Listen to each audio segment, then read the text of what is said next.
الله ينور عليك يا جد كولر. ايوه كده بقى، هو ده مارسيل كولر بتاع زمان اللي نعرفه. وعلى الرغم من التعادل مع صن داونز، بس انت عملت حته ماتش جامد على ارضهم وسط جمهورهم. يا عم خليهم يغوروا. ده فريق غتت ورزل بتاع صن داونز ده مفيش مره قدرت افوز عليهم، غير ان المباريات بتاعتهم هناك كلها بتبقى الساعه 3 العصر في عز الشمس والحر والقرف. اصل هو فريق صن داونز ده عامل زي فريق بتروجيت عندنا كده في مصر، ما تعرفش تاخد منه لا حق ولا باطل.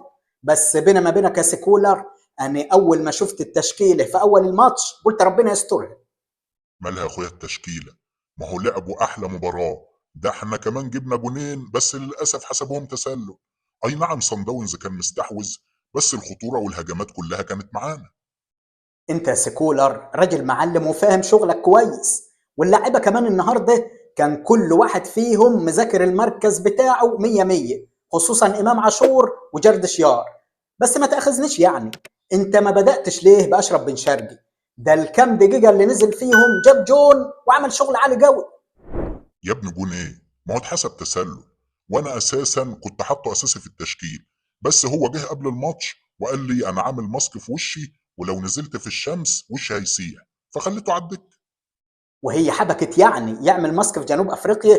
المهم دلوقتي ان الماتش الصعب عدى، والماتش اللي جاي سهل بقى، ما هو هيبقى على ارضنا ووسط جمهورنا، وهنفوز يعني هنفوز. ده بالعكس ابسولوتلي. ده الماتش اللي هنا هيبقى اصعب، لانهم ما عندهمش حاجه يخسروها، وكده كده هيبقوا عايزين يسجلوا فينا جون في بدايه الماتش وربنا يسترها.